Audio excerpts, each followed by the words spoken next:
Hello, everyone, and welcome to today's webinar. Before we begin, I'd like to instruct you on how to submit any questions you have during our presentation today. On the bottom of your screen is a Q&A button. A dialog box appears when you press it, allowing you to enter your question. We will do our best to reserve time to answer questions at the end of the webinar. Our hosts today are Dr. Larry Ponemon from the renowned Ponemon Institute and Ofer Israeli, CEO of Illusive Networks, the sponsors of this research. Our topic today is managing the risk of post-reach or resident attackers, why it's such an important issue, how organizations are currently addressing the problem, and where the challenges still lie. Larry and Ofer, the floor is yours. Thank you very much.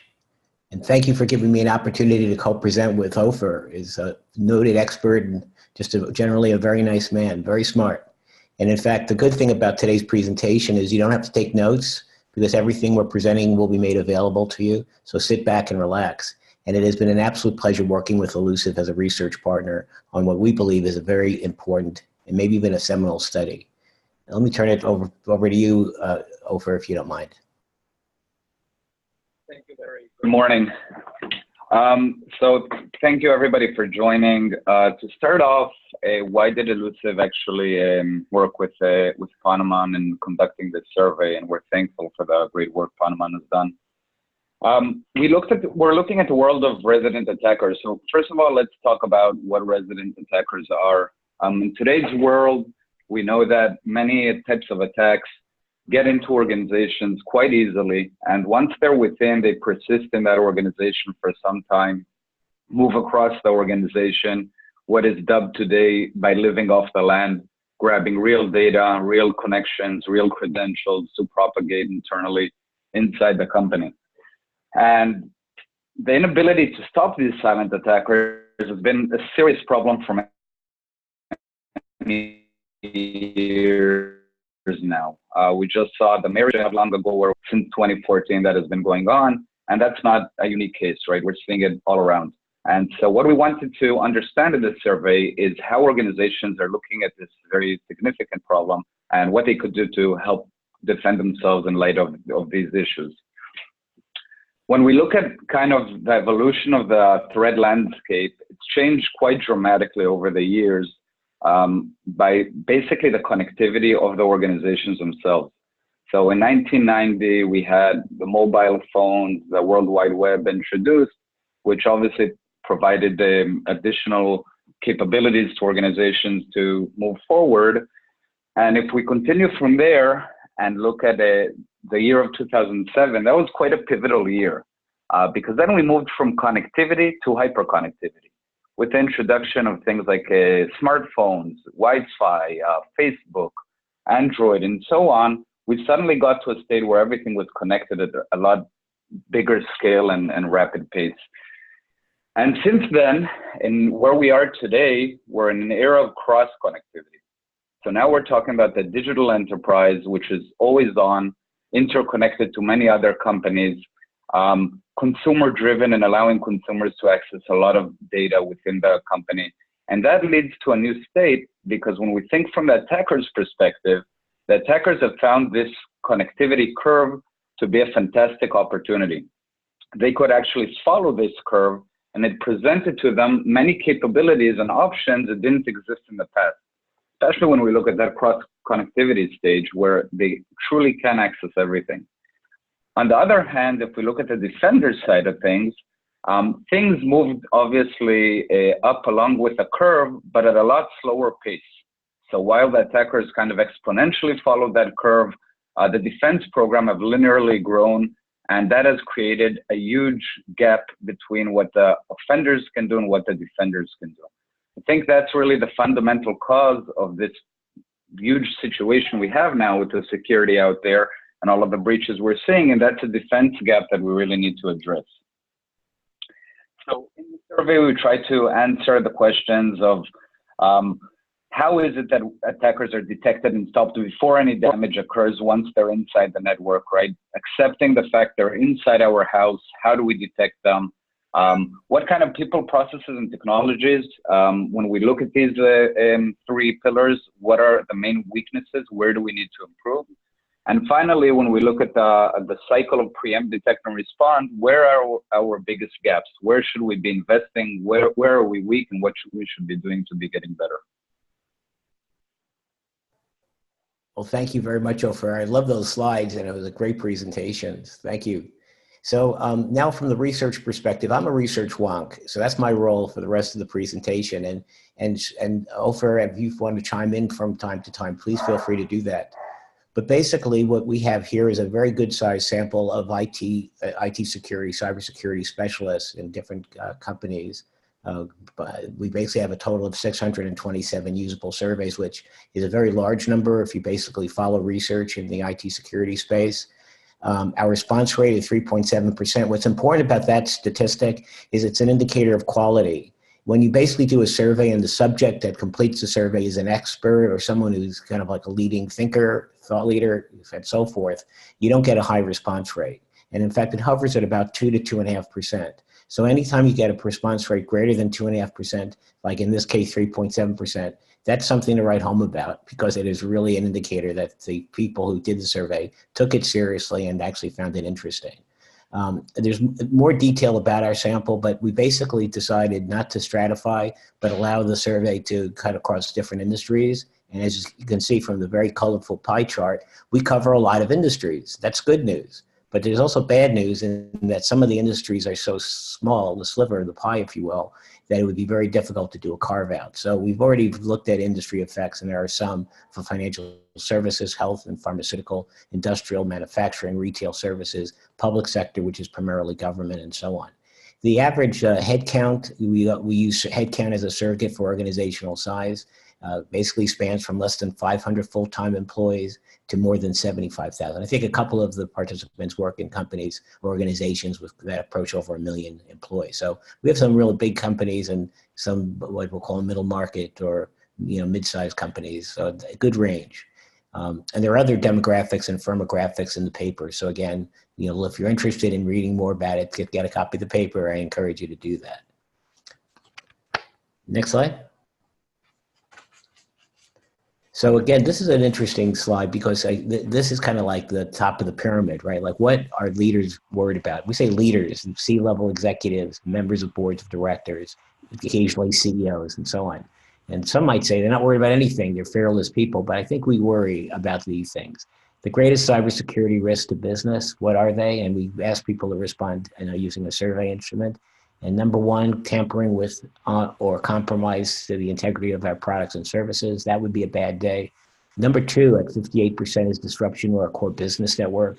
Number three, a data breach involving our client proprietary information. That's 56%. And then we got to number four, exposure of my company's intellectual property to strategic information. Data breach that could threaten executive safety and privacy. Data breaches involving PII, PHI, EHI, or payment data. So again, those are kind of the big ones that jumped out in the survey. But the first and second, the 60 and 58%, those are ones that you want to spend. That deserves a lot of your attention. Larry, jumping in, I think it's good to see that the leaders out there are essentially recognizing that the problem is broad and it can hit them in many different forms and fashion. It's not one thing that attackers can do, but they can do anything from disrupting networks to stealing data to causing reputational damage and things of that nature. I think that's very much in alignment with what we see in the world. So it's good that exists up there at the top level. And it's a good point that you make, because when we think about effects, what's the consequence of, say, a large data breach? We immediately say, well, it's lawsuits and fines and money issues. But it's actually more, the bigger cost issue in the long term is reputation and brand damage. If you basically can't control the data that you collect, even if it's collected legally and maybe even intended to be ethical, but if you can't control it, you're basically not going to have a great reputation with your supply chain, with your business partners, and so on. Here's another kind of interesting stat. What I'm measuring here, the percentages, we use an objective scale in our research in the survey from strongly agree to strongly disagree. And the agreement side of the scale, which is strongly agree and agree, is combined to form these percentages. So what do we mean by 36%? Our IT security team is effective in detecting and investigating cybersecurity incidents before serious damage occurs. That's a good thing. Only 36% said yes or strongly agree. And that means 1 minus 36% or 64% disagree. The next attribution, our organization's IT security technologies are optimized to reduce top business risk. Here we only get 28% agree versus 72% disagree. So again, those are great findings, but clearly there's a lot of room here for improvement. Right. So not only does this do these figures actually jump out at us to be a very concerning fact, but when we look at organizations and they don't feel they have a good grasp on what really the business risk is or how they're managing it or that they're effective in managing it, that's very concerning in its own right. And even more concerning is that we even think this is optimistically skewed. From what we're seeing in the world, you know, at the end of the day, you don't know what you don't know, right? And we find that many organizations, and we'll see this also later in the figure, in the slides, that actually organizations feel that they've reduced dwell time. But once again, many of these attacks go unnoticed for many years, and we think that these figures are even lower than the ones that people have a feeling they have a better ability to manage that business risk than they actually do, although the figures are already pretty low. Ofer, that's a good point. You know, some of those findings, there's a halo effect. People tend to if you say, how good are you? Well, I'm really great versus I'm just marginal, or, you know, people tend to respond to questions that way, not deliberately, but there's a psychology to surveys. So when we see these bad numbers, they're actually worse, you know, which is a very depressing finding. If you kind of look at security budgets, this is interesting. We basically looked at 5 categories that are typically earmarked in the cybersecurity budget: threat detection, preventive control, security program management, and incident response.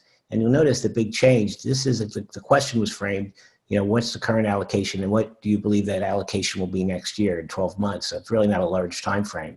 And basically we see that incident response goes from 31% down to 16%, but there's an increase in threat detection from 32% to 40%, and from 11% on incident response to 15%. Any comments on this slide? Yeah, I think this is a comforting figure, because what this indicates to me is that organizations have understood that they can no longer just rely on controls and on building a high wall and hoping to keep everything out. They understand that things will be inside their networks, and they need to prepare for the day that their ongoing security program is such to recognize these threats that are living within us, and how do we detect them very early on and very accurately, and we can actually respond to it. So it's no longer let's hope everything stays out and keep everything outside of the confinements of our organization, but rather handle things as they propagate. And we see the shift in the budgets and the increase in the detection capabilities, which is exactly aligned to that fact. So that's a good thing organizations are moving towards. Excellent. To add a couple words to that, I think that while it's good that we're seeing the budgets shift in the right direction, at the same time, we need to recognize that just investing more and pouring more money in is not sufficient. That won't fix the problem, you know, magically. And when we think about how you should really go about doing this, essentially it's a top-down approach, right? Where the board, CEO, CFO can articulate what are the top business risks, and in accordance with that, along with the CISO, how does that translate to the top cyber risks, right? Not everything is born equally, and we can't protect 100% 365 days a year, but rather we need to choose the right places that are most important for the business and make sure that those themselves won't be hit. So the board and the CEO and CFO articulate the business risk. The CISO translates that to the cyber risk, and tasks the architects of the organization to now go out and build and design and build a solution to handle those major risks that the organization has. And obviously the practitioners continue from there to actually go out and implement the different types of technologies. Unfortunately, what we're seeing is that this is not the case, and we'll see that also later in these slides, that there is a very significant gap at the top level there between understanding the business risks and translating that to what it is we should be protecting. Now, this is, I think, a very bad spot we're in, because if we're not able to understand what is crucial to the business and then go about protecting that, then obviously we're going to be leaving weak spots and we're going to be surprised by different things and try to fix them in hindsight. So this gap is something that absolutely needs to be addressed. And I think more and more of the security programs are trying to handle that, but they're not quite there yet. Excellent. Back Okay. to you. Data highlights. Let's go to our next slide. Okay, some really cool data points here. So this is perception of senior management's view on security. That's really what this is part of the survey that we thought would be very interesting to kind of do a deeper dive and try to understand how maybe non-IT leaders in an organization, maybe at the C-level executives, what their perceptions are about security. And so what we learned a lot. For example, 71% of our respondents in the study said executives and senior management do not clearly communicate business risk management priorities to the IT security leadership. Okay, that is a gap that is huge. It could be a huge problem. Okay, executives and senior management do not have a good understanding of persistent and advanced threats and how they can have a negative impact on the enterprise. Okay, big problem. 65%. Executives and senior management do not understand that security controls are not 100% effective. And then finally, at 60%, executives and senior management do not understand that the risk of a successful cyber attack needs to be an ongoing concern. So this, I think, and Ofer, I'd love to get your perspective, but this, I think, suggests a big gap or big problem that has to be filled. I think this exactly correlates with what we just discussed. The fact that the executive and senior management are not able to actually address and communicate clearly what it is we should be protecting. And again, if we don't set the goal of what it is we're trying to do, we're not going to get there, right? And the data indicates that very clearly. We're seeing staggering percentages of how much of miscommunication really exists. On top of that, I would say, I think when we think about the executive teams and the senior management teams, many of them are looking at, the top biggest attacks out there and thinking about these. So we discussed Myriad a bit earlier, and obviously that's grabbing a lot of headlines and nobody wants to be the next Myriad. But at the same time, it's not confined only to the biggest of attacks. And there are many other attacks that don't grab the same headlines. Maybe they're not at the same scale, and they don't impact as many consumers and such, so they don't get the same attention, but they could be absolutely devastating for a business. And by the way, what we do read about is only a fraction of what actually occurs, right? There's a whole lot more that's happening kind of under the radar and not ever publicized in a clear fashion. So I think executives need to understand that they're not protecting a one-off and hoping that it won't be them because it's infrequent and it won't have that much damage, but really understand this is an ongoing problem that we need to address day in, day out. This is something that could hit us in a very broad scale, or it could be a very limited scale, but it still has significant impact on the business itself. Very cool, my friend. Thank you.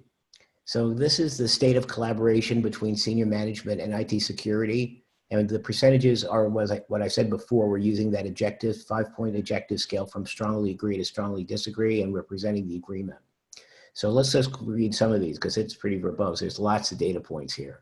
Security team has up-to-date knowledge of which data, systems, and infrastructure components support critical business processes. Here we're at 54%. It's starting to become more even. It's a little bit skewed to the agreement side, which is good. Executives and senior management respect our IT security leaders, 51%. It could be higher, but it's certainly, in a reasonable range. If IT security leaders regularly educate business leaders on cyber risks that may impact their organization.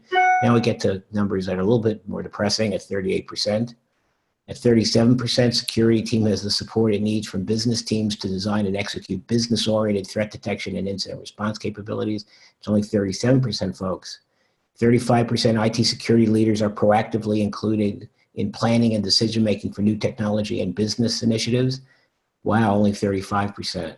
IT security leaders have well-defined criteria for determining when to involve business leaders in responding to a cybersecurity incident or issue, only 30%.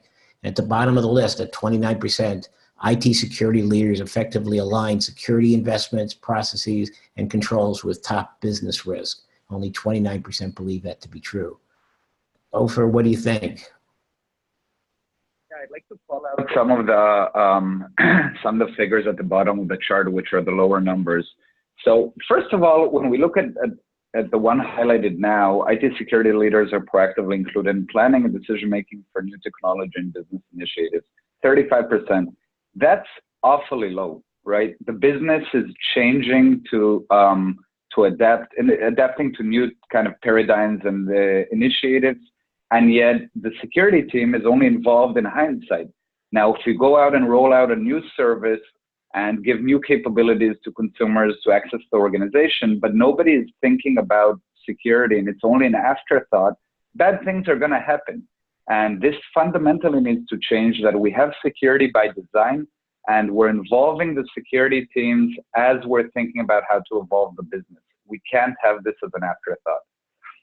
The next point, if we'll notice, is the IT security leaders effectively align security investments, processes, and controls with top business risk. And I think that, again, addresses the issue that we talked about before. Security teams are kind of looking at an all-inclusive approach, saying, let's look at my full organization, which essentially sounds right, but effectively, it doesn't really work that way. You're not able to get to 100% coverage. You can't do it all. And you have to choose and prioritize where you're investing your dollars and where you're investing your time. If we're not doing that on the things that really matter, we're going to have a bad day, right? If we're protecting the things that kind of the outskirts of the organization, that if they're hit, it's not that much of a deal, but we're not investing the right resources in what really counts for the business, that's a wrong type of investment. If we look at it from the business side of things, obviously the business leaders are going to be investing their time and energy in places that impact the top line revenue, as an example, for the business. They're not going to be investing it just equally across everything. And the security teams should be doing exactly the same thing, investing in what really matters for the organization itself. And we see the figures are far from that, where it's less than a third that actually take that into account. Nicely done. Appreciate that. Okay, here we're looking at something new. We're using a different scale. And as a researcher, I get all excited when we change our scale. Here, the scale is 1 to 10. It's a 10-point scale. And the percentage that we're showing you here is what's called a high response, which would be 7, 8, 9, or 10 on the 10-point scale. So where are the critical assets and who can access them? Know what data employees need to access, okay? That's very important, 36% high response. So again, 1 minus 36% is basically not a high response, trending to low. Know where critical data are stored, 33%. Maintain inventory of which systems are business critical, 32%. Keep access controls up to date, 32%. Normatively, what would we expect on a 10-point scale? Definitely be above 50%, it would be normal. And basically, ideally, you'd want to have these percentages getting really close to 100% in a perfect world, which we'll probably never get to. That's nirvana. Any comments on this slide, Ofer? Yeah, I think it shows again that the fact that we don't quite know what it is we need to protect, and we're not aligning our technologies to provide that risk visibility on those things. If we don't know, obviously we can't align the programs to do as such. Things are changing quickly and rapidly. We need a clear approach and process to be able to recognize what's important for the business and keep this up to date with where the business is at today. cool. Thank you. Next slide. Okay. Obstacles to an organization's ability to better cyber attack detection. So we basically allowed respondents to give us 4 choices on a kind of a laundry list. I don't have that in front of me, but if you're interested in seeing the exact question, the good news is the appendix 1 to the paper research report. And so number 1 obstacle, compliance activities detracts attention from threat detection function. You know, compliance and good security practices are harmonious. They kind of work together, but they're not perfectly equivalent. And sometimes we might find ourselves worrying more about compliance than actually fighting the fire. Inability to determine which alerts to escalate, difficulty distinguishing between false positives and real alerts, shortage of time or skill to optimize and maintain detection technologies, lack of resources to purchase or implement effective detection technologies, and then lack of clarity on what threats and threat indicators our organization should be looking at. Again, these numbers vary from 60% on the high end down to 40%. But again, you would, in a perfect world, you would expect these numbers to be, to not be as high. For example, the inability to determine which alerts to escalate, we should have that ability. We shouldn't be, 55% saying yes to that question. Any comments on this slide? Yeah, sure. I think there's a lot to learn here. Number 1, in terms of compliance being driving our security programs, compliance is, as everybody knows, is kind of not at the edge of where the threat landscape really is, right? It just in terms of the process of, new threats emerge. It takes some time for the compliance to be up to date with that threat and then to actually roll it out and then to implement solutions. But that means that we're kind of handling yesterday's threat by definition. And being only compliance driven and checking the right boxes will not keep us secure. And that's a major inhibitor in terms of really doing what's important. I do find the next few points that are highlighted there as extremely concerning, which says, at the end of the day, there's many different types of solutions to detect advanced attackers and what really matters inside the company. Yet organizations are struggling very significantly in implementing these types of solutions, where many of them are very heavy, very hard to get into the environment, to implement it, roll it out, tune it. And then at the end of the day, they create lots and lots of false positives. And with the skills shortage today in the security world, the organizations are not really able to handle it effectively. So while we saw earlier that it's a good thing budgets are shifting to the detection world, it's a bad thing that organizations can't get the right technology in that will be effective when it really matters. Nicely done. Thank you. Okay, more data. I told you this study is data rich, and we have wonderful findings. Again, I'm somewhat biased in my opinion, but I think this is really cool stuff. So which of the following are obstacles to effective incident response? And again, we asked people to respond. I think they were given a laundry list and they got to choose the top 6. At 59%, the number 1, shortage of skilled incident response personnel. It's a low tech issue.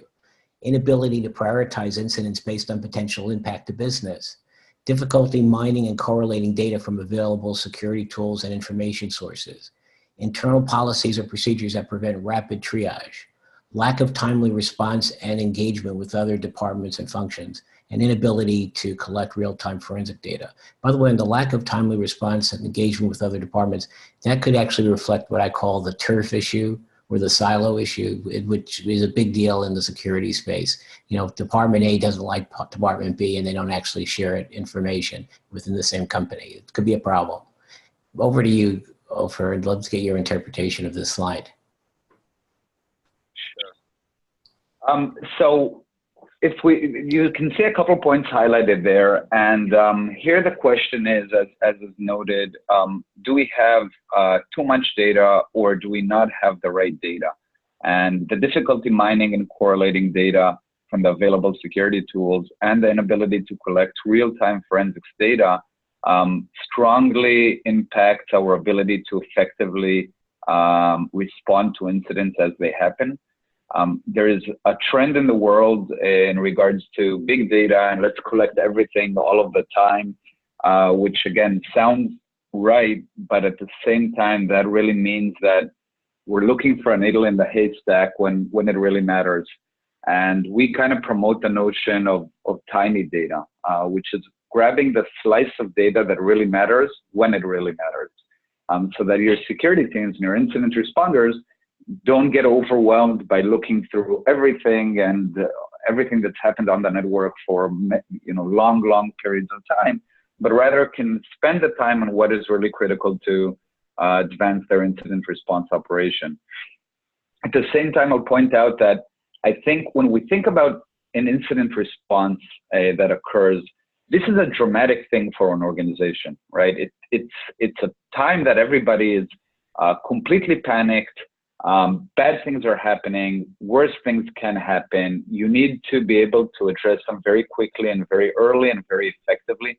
What we find with the more forward-thinking organizations is that they practice this type of activity well in advance. So if there is an issue that happens, they don't handle it for the first time, right? And they involve the board and they involve the executive team and ensuring that they are up to speed and are prepared for what happens when we do have an attacker within. Let's play it out now that it's a quiet time and ensure that when that bad day happens, we'll be very accurate in all of our decision making and very precise in terms of our operation. You don't want to be handling this the first time when there's really an attacker inside your network. Very cool. Okay, here's a mega slide. A lot of data points here. So firstly, our organization's tailoring strategies to the attacker's methods, and the good organizations are doing that. It's pretty obvious. If we start on the kind of left side and then move to the right side, so correlating asset compromise to potential impact, using that famous adjective scale from strongly agree to disagree. And what do we see here? When a particular system is compromised, our organization knows how an attacker could use that system to move laterally. 41% agree or believe that to be true. When a particular system is compromised, our organization knows what critical business services can be impacted. 37% believe that to be true. We'll move to the right side here. Now, this is that famous 10-point scale from 1 to 10 and 7+ responses. That's what we're showing as a percentage. Ability to identify misuse of credentials and detect rogue system connections. Detect connections that violate segregation policies at 36%. Quickly detect credential misuse at only 30%. Know where credentials are improperly stored on systems at 28%.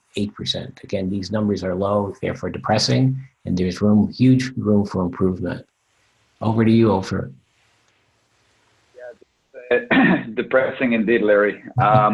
As we know with these advanced attackers, what happens is that when they land in the network, they start to orient themselves and start to move laterally across the network. And when we're looking at high impact attacks, these attackers are propagating within. It takes them some time to figure stuff out, to move between different machines and eventually hit the target that they're after.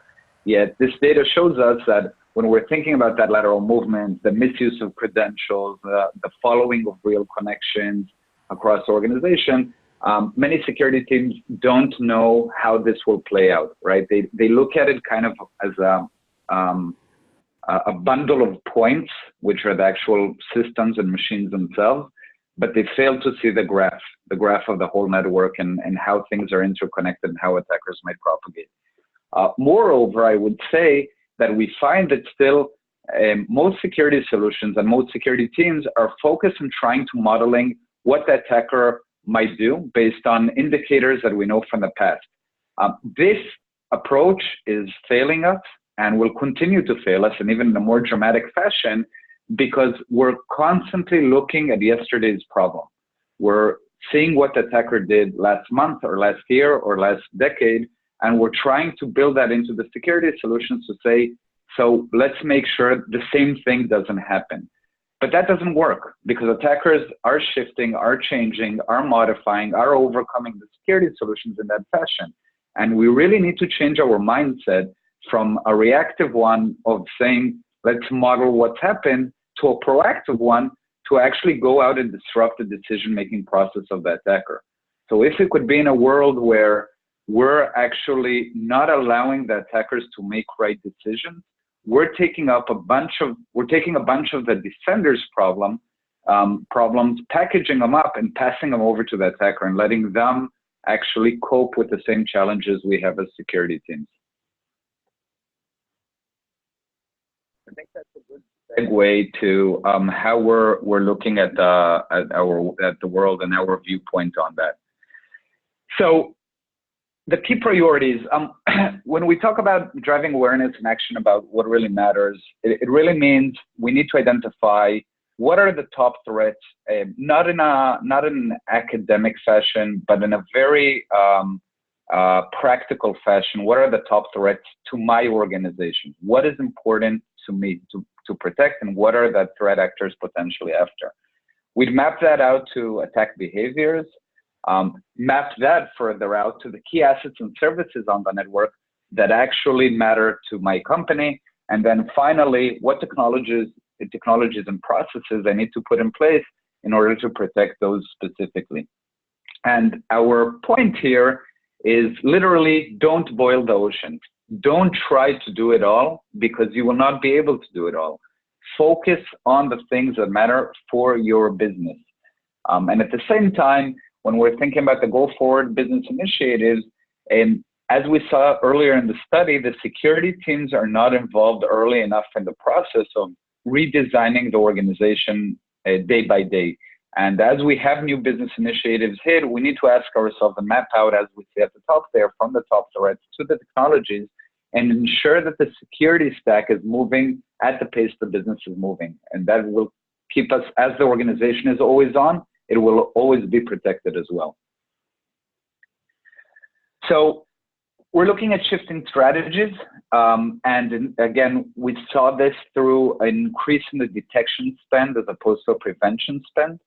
We want to ensure that our security programs are such that they anticipate we have a bad threat actor inside our network. But at the same time, we can limit his activities and ensure that he can't reach the key assets that are inside the company. And doing so means combating the lateral movement process itself. If an attacker is within, but we don't give him the capability to move inside the network, then he's confined to one machine or one set of machines, which means that we need to clean it out, we need to find it, but it also means that we don't really have the huge business risk of the attacker getting to the most precious and critical systems. So that really, what does that actually mean? It really means uncovering the high-risk credentials and understanding the pathways to those critical systems and being able to remove those pathways, see how attackers would propagate, and cut down the lines of communication that would allow the attacker to move across this critical path. We strongly promote deception-based detection and response, because that's a game changer from a few different perspectives. First and foremost, as an approach, that is a proactive approach. So we described earlier many security programs still looking at things in terms of modeling out what yesterday's threats are. Deception, on the other hand, goes and transfers the problem and the challenges to the attacker itself. It's disrupting the attacker's ability to make decisions. And if the attacker can't make decisions, he can't succeed in this type of attack.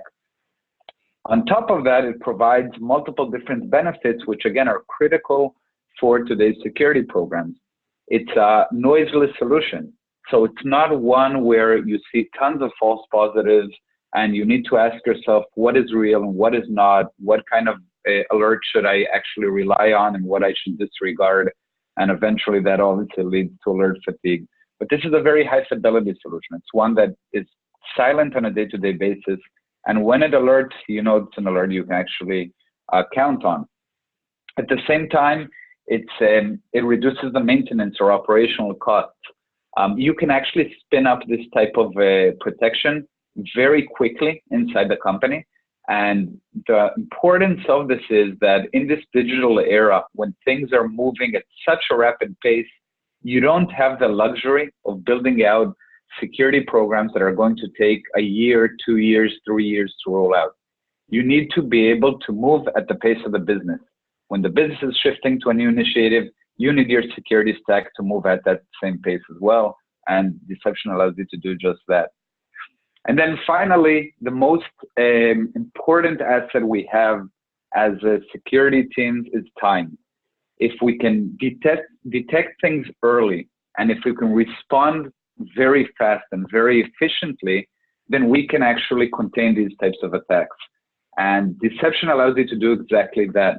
You can see the attackers once they're inside the network, and their very first moves with inside the network, when they're still far, far away from your critical assets, and then you can respond to that with real-time forensics information that allows you to contain those incidents as they pop up.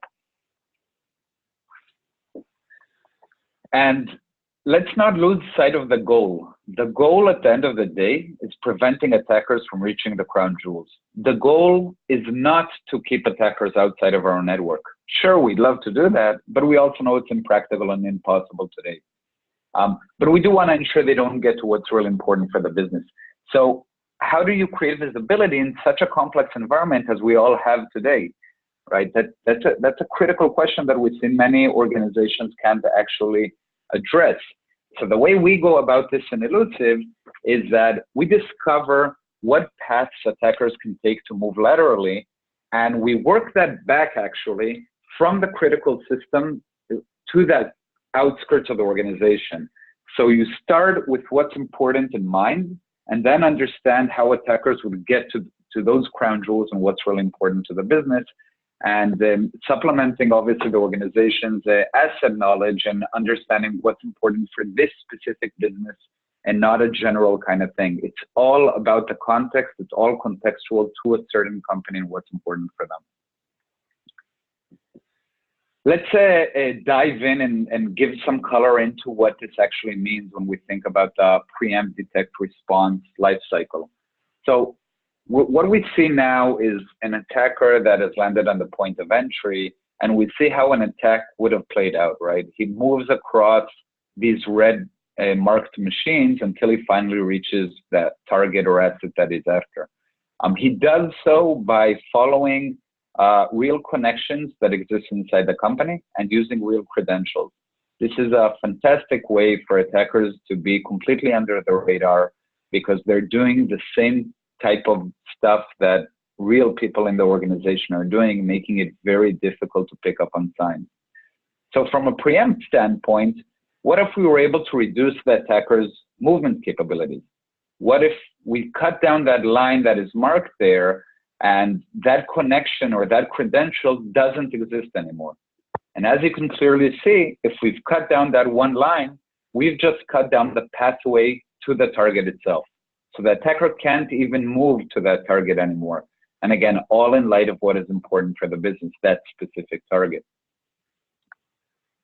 Moreover, we do know that the attackers will land within. We know they're going to be poking around and looking for ways to find additional pathways and such. So we do need to have high fidelity detection capabilities that will allow us to see these attackers when they're deciding how to move between different machines. And with deception, we do exactly that by, again, disrupting the decision-making process of the attacker. So as you can see in front of you and sit in the attacker's chair for a second, what if you didn't see the network as it is for real, but you see this distorted picture which contains the real network, but also weaves into it multiple additional deceptive realities, all looking the same, all feeling the same for the attacker. And if it's designed properly and crafted properly, then the attacker can distinguish between what is real and what is deceptive. And when he needs to make a decision where to move and how to move, then eventually he makes a wrong decision. He picks a deceptive entity instead of a real entity. Nobody should ever be following a deceptive trail. And given that connection or following that deceptive trail, you can identify that attacker very early on in the attack life cycle. And then finally, when the attacker does try to move between different assets inside the organization, what if we're able to study him where he's operating from? So at that point of entry, the attacker has now followed a deceptive trail, hit a deception, we see that, and we go out and we investigate the attacker at that point of entry while he's operating. So as he has his tool set up and running, as he's making connections inside the company, we can actually grab the information of exactly what he's doing. This is a critical moment in time because it's very different from knowing that something bad happened on a given machine and then interrogating that machine in hindsight a day later, a week later, a month later, when much of the data is gone. The attacker has covered his tracks and we can see only a limited set of what he's actually done. If we can see what he's doing while he's doing it, we get all of the indicators that we want to understand in terms of the operation. What are the processes that are running? What network connections are open? What files did he drop on the system? And he hasn't had the opportunity to cover those tracks. This is exactly the tiny data I was referring to earlier. Grab the right amount of data at the right time. And that allows our incident responders to focus on what is important for the company and for mitigating the threat.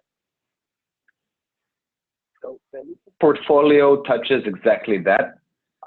We look at that preempt, detect, respond circle, and attack surface manager actually does the preemption portion by limiting the real data that exists inside the company, limiting the attacker's capability to move inside the organization. Attack detection and response is our ability to detect these attackers early in the attack lifecycle via deception technology, and then attack intelligence management is the ability to understand what is behind the attack and how we can ensure it doesn't happen again. At the same time, as I mentioned, there are key assets that come with this type of approach. First of all, being business aware. No longer are we looking at everything is born equally, but rather we're aligning the security programs to what is important for the business, understanding what are your crown jewels, discovering them, and then building out the security program to handle those specifically. It's an agentless and silent approach.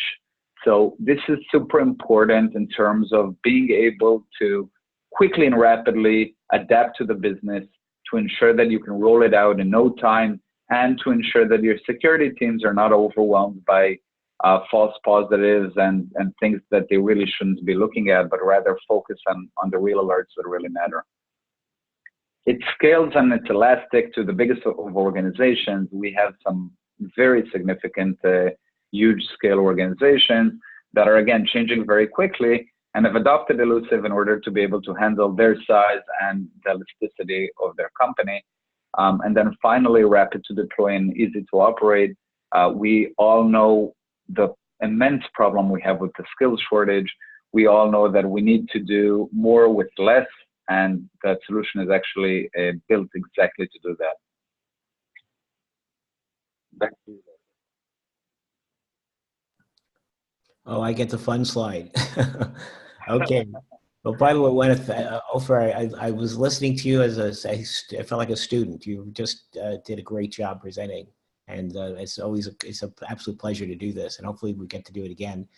Just wanted to let the folks know in the audience, you know, surveys are great, and we absolutely love the survey that we did, and we feel it's good quality, great quality. But surveys have inherent biases, and you need to kind of think about that when you're interpreting results. The three big ones are non-response bias, which is simply, did the people who didn't take the survey, are they different, or would their responses be significantly different on average? The sampling frame bias is simply, is my sample representative of the underlying population? We think the answer is yes, but again, it's a bias that almost always exists. And then my favorite is a self-reported result. Psychologically, when you're doing a survey, you're affected by good things and bad things. So suppose that, you know, you're on vacation, you're enjoying yourself, having a great time, and you say, I'm going to do a Ponemon survey. You might get a different response if you're down on vacation and it's raining or it's snowing outside and you're freezing and your boss is yelling at you. And so you might actually, to the same question, give it a different response. The law of large numbers, they tend to net each other out, but it is definitely an inherent bias. So keep that in mind. But again, we'd love to get your feedback, and if you have any questions or concerns, about the research, we'd want to hear from you, obviously. But thanks again. Over to you, Ofer. Yeah, so first of all, Larry, thank you so much for conducting this survey. I think that from our viewpoint, it was extremely insightful to see where organizations are at, what they're concerned with, and see the gaps of what they should be doing. So it was, I think it was carried out very impressively, and I think interesting data. That's also available for everybody that's on this call to actually go through all of that data and then really figure out where the world is and where are they in comparison to the world. So once again, thanks, Larry. Thank you. For Larry, thank you so much. It looks like we do have some questions from our audience. The first is for Ofer. What kind of detection rates are you seeing with your technology, and what kind of tools do you typically replace? Great. So we're seeing detection. What's interesting about what we're seeing is that the detections we see are unique in terms of what the organization sees.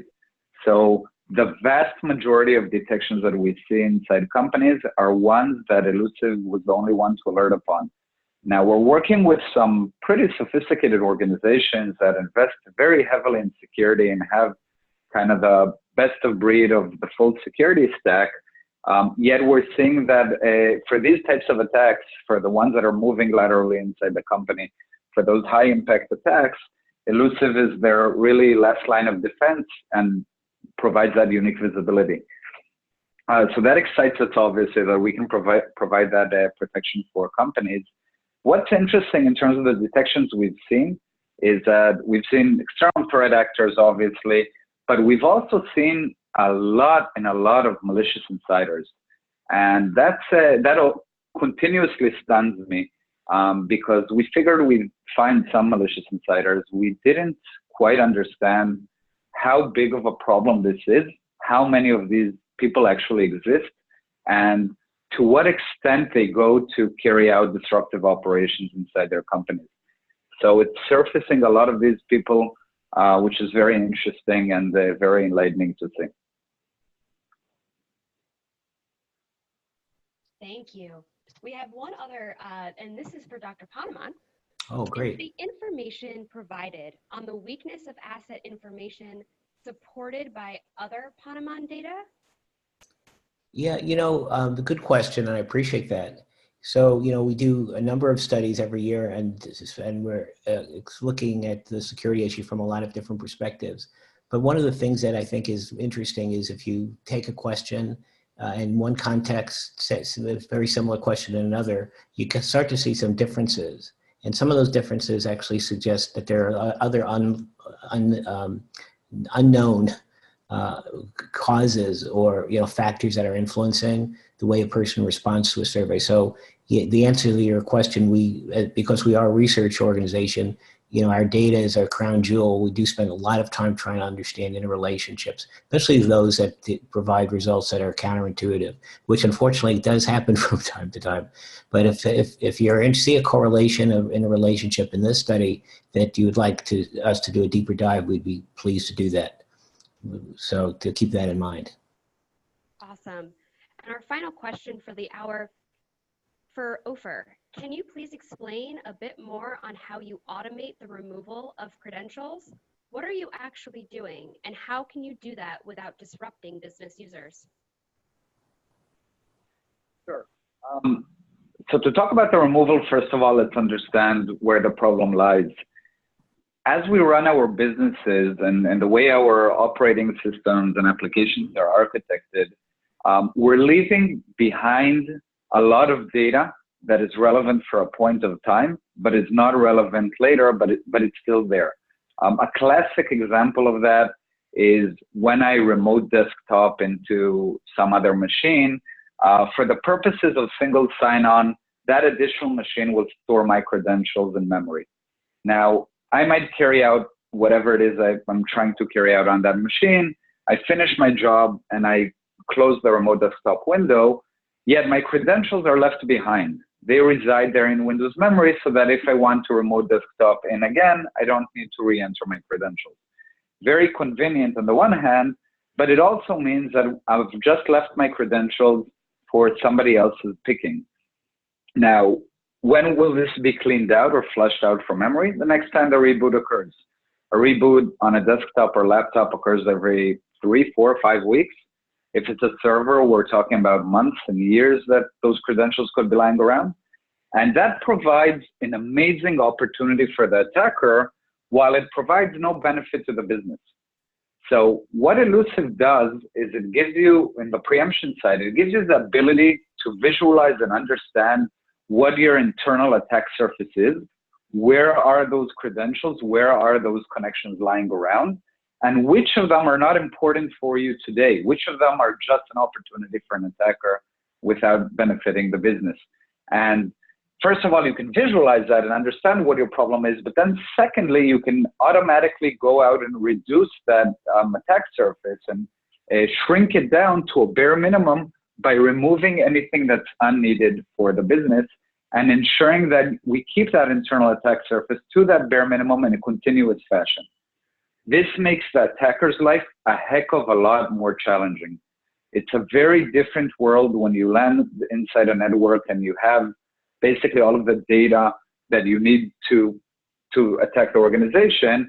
And when you land inside an organization that actually is very confined in terms of the access that I need, finding the right credentials, finding the right connections in an organization that has went through reducing the internal attack surface is a completely different ballpark from the attacker's standpoint.